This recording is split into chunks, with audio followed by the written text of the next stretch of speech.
Der rote Boden des Udawalawe Naturschutzgebiets ist von einem leichten Morgennebel bedeckt, der von den frühen Monsunwinden mit sanfter Feuchtigkeit getragen wird.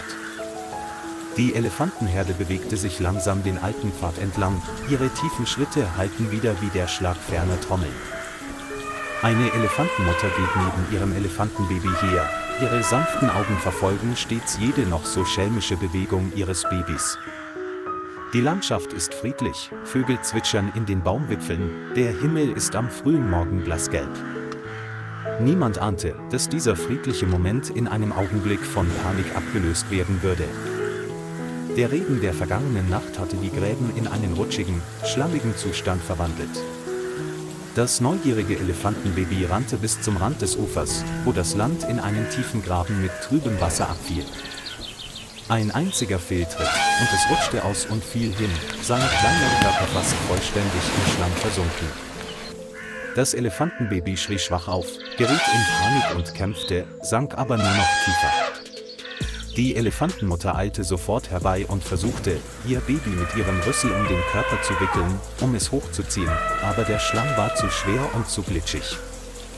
Die Elefantenherde hatte sich versammelt, und das Geräusch ihrer stampfenden Füße hallte über das feuchte Grasland wieder. Niemand im Rudel konnte helfen, und mit jedem Ohrenschlagen und Gebrüll breitete sich die Angst aus. Die Elefantenmutter rief immer wieder, der von Verzweiflung erfüllte Laut hallte durch den ganzen Wald. Das Elefantenbaby blickte zitternd und erschöpft zu seiner Mutter auf, als ob es um Hilfe flehte. Im Augenblick zwischen Leben und Tod im Schlamm schien die Zeit endlos, und der Atem schwand. In einem kleinen Dorf am Rande des Reservats hörte Ramesh Perera durch den leichten Regen hindurch das ungewöhnliche Trompeten von Elefanten. Er rannte zum Graben, wo sich ihm das chaotische Geschehen deutlich bot. Ohne zu zögern, holte Ramesh sein Handy heraus und rief die Förster von Udawalawe an. Nur wenige Minuten später erschienen 3 Ranger, Dilan Silva, der ruhigste im Team, ging voran.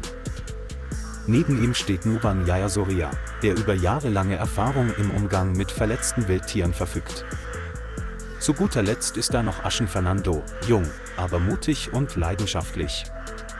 Sie beurteilten sofort die Lage und achteten dabei auf die Tiefe des Schlamms und den erforderlichen Sicherheitsabstand. Das größte Problem war jedoch nicht der Schlamm, sondern die Reaktion der darüber stehenden Elefantenmutter. Ihr schweres Atmen und das Stampfen ihrer Füße zeigten, dass sie zum Angriff bereit war. Dilan gab allen ein Zeichen, Abstand zu halten, und bereitete ein vorsichtiges Vorgehen vor. Die Elefantenmutter stand am Rand des Grabens, ihr massiger Körper bildete eine lebende Wand zwischen ihrem Baby und den Rettern. Immer wenn Dilan oder Ramesh in ihre Nähe kamen, hob sie ihren Rüssel und stieß ein furchterregendes Warngebrüll aus. Es war keine Wut, sondern die Angst, ihr einziges Kind zu verlieren. Nuban bat die Gruppe freundlich, ihre Haltung zu senken, um keinen bedrohlichen Eindruck zu erwecken. Alle 4 gingen gebückt, langsam und mit gesenkten Füßen, die im Schlamm versanken, und machten kaum Geräusche. Aschen senkte den Blick zu Boden und vermied direkten Augenkontakt, um nicht als Provokation missverstanden zu werden. Ein leichter Nieselregen setzte ein und legte sich wie eine Bogensehne, die jeden Moment reißen könnte, über die angespannte Atmosphäre. Plötzlich blieb Ramesh stehen und blickte der Elefantenmutter in die augenrote Augen, voller Müdigkeit und Angst. In diesem kurzen Augenblick gab es kein Weinen, kein Weglaufen, nur stilles Einverständnis. Dieser Blick schien zu sagen, bitte rettet mein Kind. Dilan nickte leicht und legte seine Hand auf seine Brust, ein unausgesprochenes Versprechen. Schließlich wich die Elefantenmutter ein wenig zurück und schuf so eine kleine Lücke, durch die das Rettungsteam seine Aktion beginnen konnte. Dilan und Nuban benutzten kleine Schaufeln, um einen Teil der Erde wegzugraben und so einen sanften Hang zu schaffen, den das Elefantenbaby hinaufklettern konnte. Aschen band sich das Seil um die Hüfte und machte sich bereit, in den Graben hinabzusteigen, wo der Schlamm knietief war. Ramesh hielt das Seil fest, um sicherzustellen, dass Aschen nicht tiefer in den Schlamm abrutschte. Als Aschen das Elefantenbaby berührte, zitterte es und stieß einen schwachen, leisen Schrei aus. Er legte sanft seine Hand auf ihre Stirn und vermittelte ihr Wärme statt Beruhigung.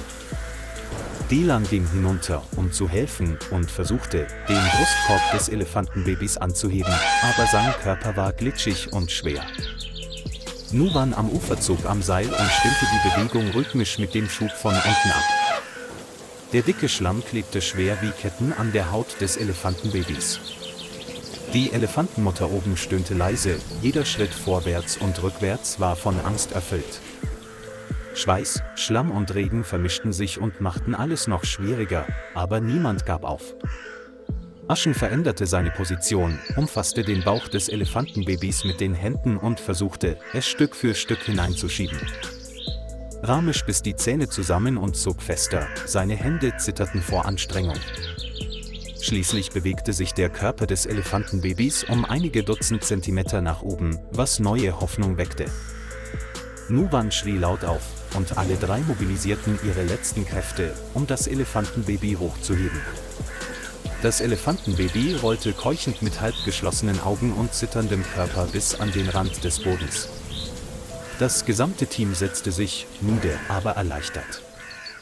Die Elefantenmutter näherte sich sehr langsam, jeden Schritt vorsichtig. Die Retter traten zurück und machten so Platz für das heilige Wiedersehen. Sie berührte sanft die Stirn des Elefantenbabys mit ihrem Rüssel und strich ihm über den Rücken, als wollte sie fragen: Geht es dir gut? Das Elefantenbaby antwortete mit einem dünnen Schrei und neigte den Kopf gegen seine Mutter. Die Elefanten schlossen den Kreis und standen still wie eine weiche Schutzmauer. Die Elefantenmutter hob den Kopf und blickte die Männer an, ihre Augen waren nicht länger ängstlich. Kein Jubel, nur tiefe, stille Dankbarkeit. Dylan legte erneut die Hand auf seine Brust, als ob er auf dieses Vertrauen antworten wollte. Es regnete noch immer leicht, aber es fühlte sich jetzt seltsam warm an. Das kleine Leben ist wieder da, wo es hingehört. Die Elefantenherde setzte ihre Reise unter dem sanften grauen Himmel fort, ihre tiefen Schritte verhallten in der Ferne. Ramesh und 3 Ranger standen da, mit Schlamm bedeckt, aber mit einem Lächeln im Gesicht. Sie wissen heute, dass sie das Beste getan haben, was ein Mensch tun kann. Die Natur kann rau sein, aber sie ist auch voller Liebe und unsichtbarer Bindungen. Die Elefantenmutter sagte zwar nie Danke, aber ihre Augen sprachen Bände. Die Verbindung zwischen Menschen und allen anderen Arten braucht keine Worte, nur Empathie und Freundlichkeit.